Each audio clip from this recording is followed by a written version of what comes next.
안녕하세요. 디스플레이 시장의 판도를 완전히 뒤흔들 게임 체인저가 등장했는데요. 바로 선익 시스템입니다. 오늘 이 기업이 가진 엄청난 잠재력, 그리고 우리가 가장 궁금해할 투자 전략까지 핵심만 딱딱 짚어드리겠습니다. 여러분, 기계 한 대로 회사 1년치 매출을 다 벌어들인다면 어떨 것 같으세요? 수주를 하냐 못하냐에 따라 기업의 운명이 왔다 갔다 하는 그런 수천억 원짜리 장비 말이죠. 이게 그냥 상상이 아니라 바로 선익 시스템의 비즈니스의 핵심입니다. 그 기계가 뭐냐면요. 바로 증착기라는 겁니다. OLED 패널의 성능과 수율, 이걸 결정하는 가장 어렵고도 중요한 공정을 담당하죠. 사실상 이 증착기 기술력이 디스플레이의 퀄리티를 좌우한다고 해도 과언이 아니에요. 아니, 근데 이 엄청난 장비가 왜 지금 이렇게 중요해졌을까요? 그건 바로 디스플레이 시장의 전쟁터가 바뀌고 있기 때문입니다. 이제는 스마트폰을 넘어서 태블릿, 노트북, 바로 이쪽으로 시장이 확 커지고 있거든요.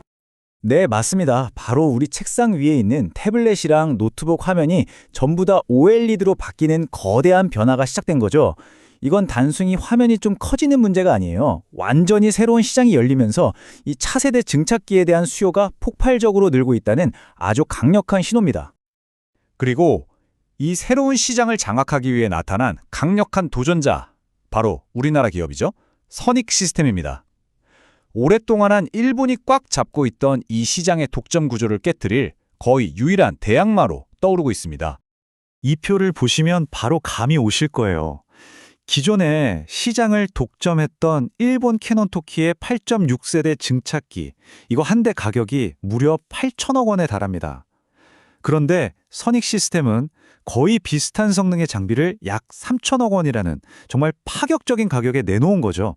바로 이게 시장의 판을 뒤흔드는 게임 체인저의 자격인 겁니다. 이게 다가 아닙니다. 미래 먹거리로 꼽히는 거 있죠. XR, AR 기기에 들어가는 마이크로 OLED 증착기 시장에서는 이미 글로벌 점유율 1위를 꽉 잡고 있어요. 미래 시장을 선점했다는 아주 강력한 증거라고 할 수 있겠죠.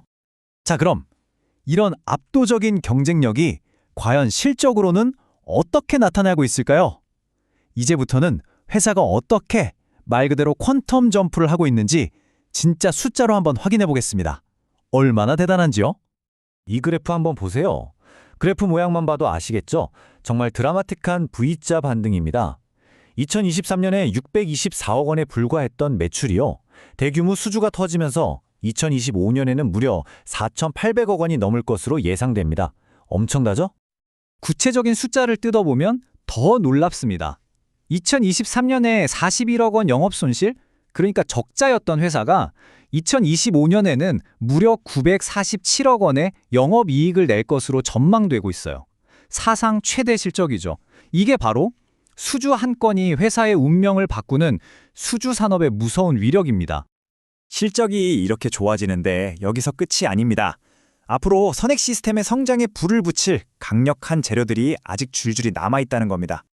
일단 핵심 고객사인 중국 BOE의 추가 투자는 물론이고 다른 중국 업체들도 줄을 서 있겠죠. 여기에 국내에서는 LG 디스플레이의 투자 결정도 남아있고요. 또 애플 비전 프로 같은 XR 기기들이 막 뜨기 시작하면 올레도스 장비는 더 필요해질 거고요. 심지어 아예 새로운 사업인 차세대 태양전지 쪽 장비까지 준비하고 있습니다. 자, 그런데요.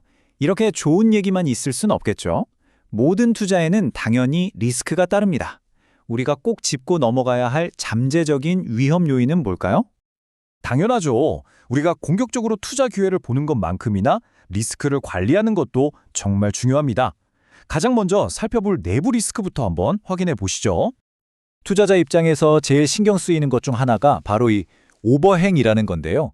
이게 뭐냐면 쉽게 말해서 주가가 좀 오르려고 하면 나 이제 주식으로 바꿔서 팔래 하고 시장에 튀어나올 수 있는 잠재적인 주식 물량이에요.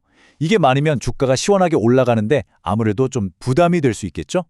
정리해보면 이렇습니다. 내부적으로는 아까 말씀드린 오버행 물량이 부담될 수 있고요. 외부적으로는 미국이랑 중국 사이가 안 좋아서 주요 고객사인 중국 기업들이 타격을 받을 수 있다는 점, 그리고 마지막으로 고객사들이 갑자기 우리 투자 좀 미뤄야겠어 라고 해버리면 실적이 바로 꺾일 수 있다는 점, 이 세 가지를 꼭 기억해둬야 합니다. 자, 그럼 이제 제일 중요한 얘기로 넘어가 보죠. 좋은 점, 아쉬운 점 다 봤는데 그래서 도대체 적정 주가는 얼마고 우리는 어떤 매매 전략을 세워야 할까? 바로 이 부분입니다. 다른 회사들이랑 비교해보면 선익 시스템이 왜 돋보이는지 확실히 알 수 있어요. 보세요. 대부분 적자를 보고 있거나 사업 분야가 좀 다르죠. 그런데 선익 시스템은 혼자 압도적인 성장률에 흑자 전환까지.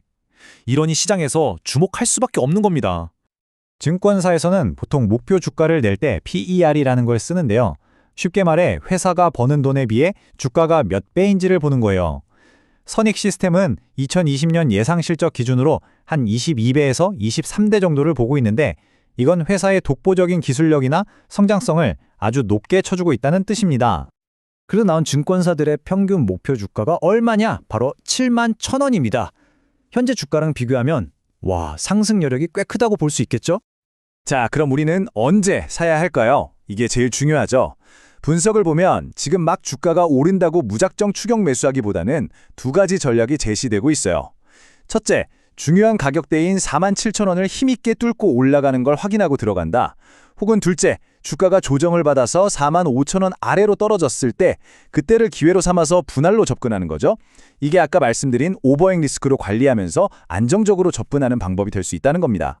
복점적인 기술력, 폭발적인 실적 성장, 그리고 명확한 미래 모멘텀까지.